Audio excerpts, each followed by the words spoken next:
ও মাই god. So এটাকে বার করার position হচ্ছে, দেখিয়ে দিচ্ছি।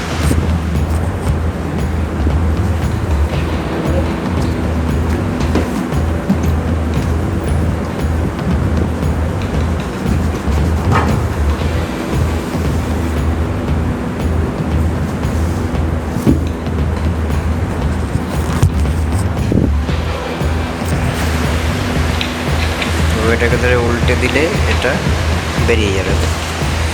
নেক্সট স্ল্যাবটাকে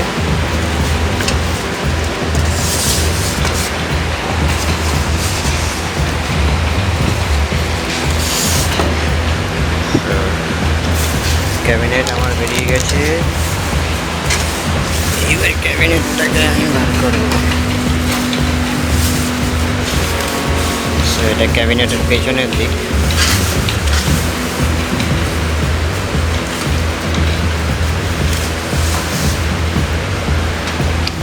আর মাদারবোর্ডটা এর ভেতরেই রয়েছে। সো প্লাস্টিকটা আমি মধ্যে ঢুকিয়ে দিলাম।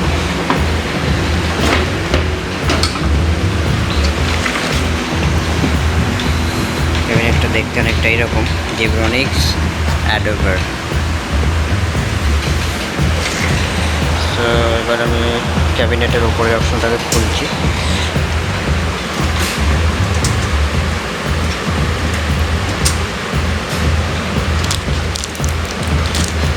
এটা এখানে স্ক্রু ড্রাইভার দিয়ে লাগানো।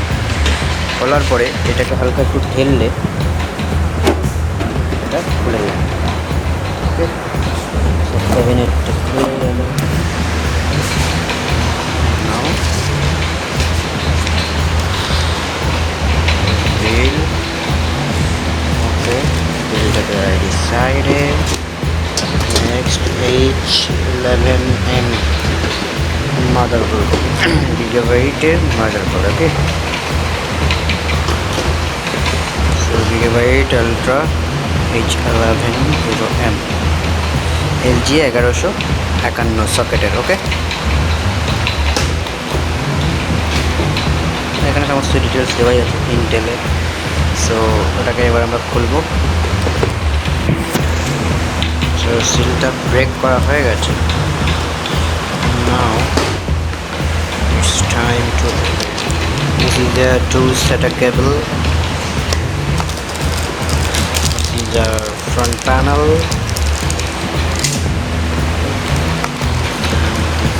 the motherboard. Okay, and নিচে আপনারা পাবেন DVD driver for driver installation.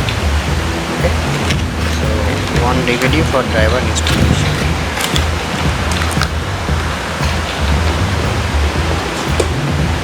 আর মাদারবোর্ডের ফুল স্পেসিফিকেশান দেখতে চাইলে আপনারা পেছনে দেখতে পারেন।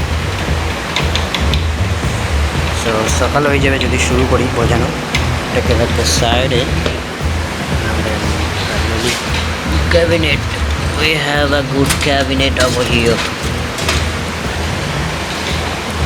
So এটাকে খুলতে হবে, তাহলে স্ক্রুগুলো পাবো, and then এগুলোকে অ্যাসেম্বল করতে হবে। ওকে, so this is the motherboard. If I'm standing here, you can see the motherboard. Is the Gigabyte motherboard. Here is the series. All boards are here. Okay, now I'm going to fit a motherboard on a desktop.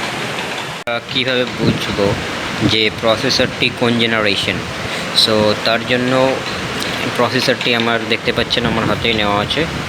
So এই যে প্রসেসরটি আছে, so এটি কোন processor এবং কোন generation কীভাবে বুঝবো?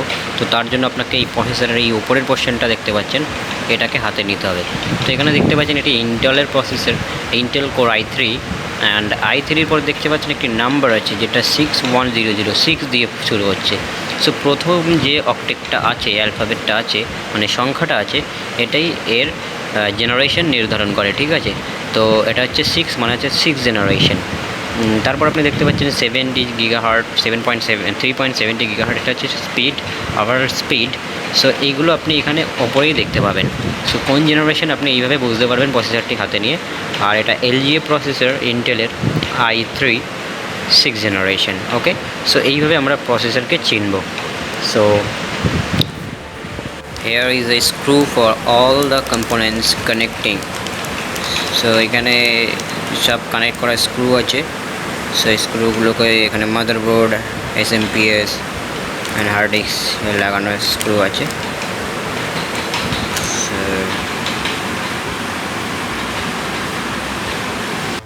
So এগুলোকে আমাদের ঘুরিয়ে ঘুরিয়ে লাগিয়ে দিয়েছি, দেখতেই পাচ্ছেন। 1, 2, 3, 4, 5, 6টা। তো 6টা আছে। এবার মাদারবোর্ডটাকে বসাতে হবে, তার আগে এই প্যানেলটাকে আটকাতে হবে, ঠিক আছে।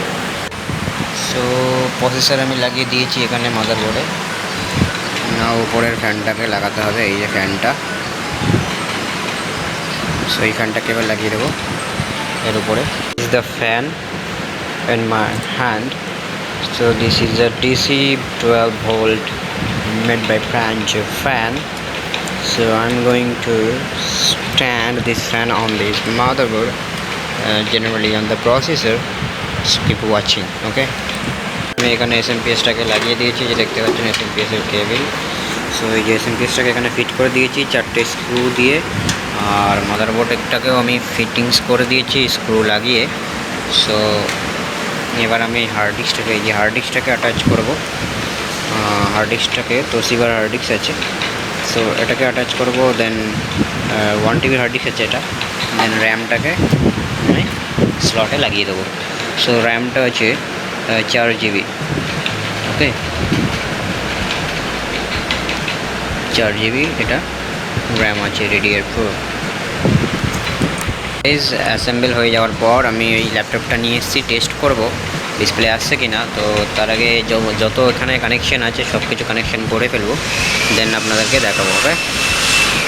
তো বন্ধুরা এখানে দেখতেই পাচ্ছেন এখানে সমস্ত কিছু অ্যাসেম্বল হয়ে গেছে।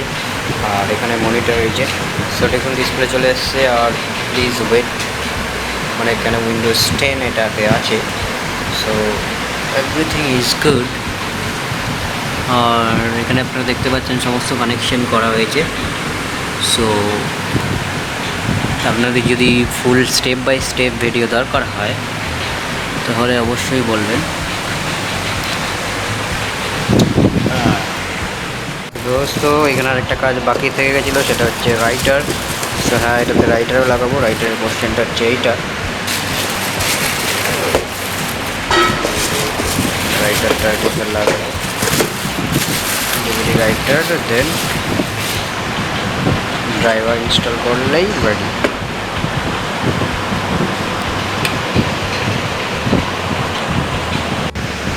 তো ফাইনালি সব কিছু লাগানো হয়ে গেছে। এখানে আমার রাইটার, এখানে বোর্ড স্টার্ট হচ্ছে, এখানে সিগন্যাল।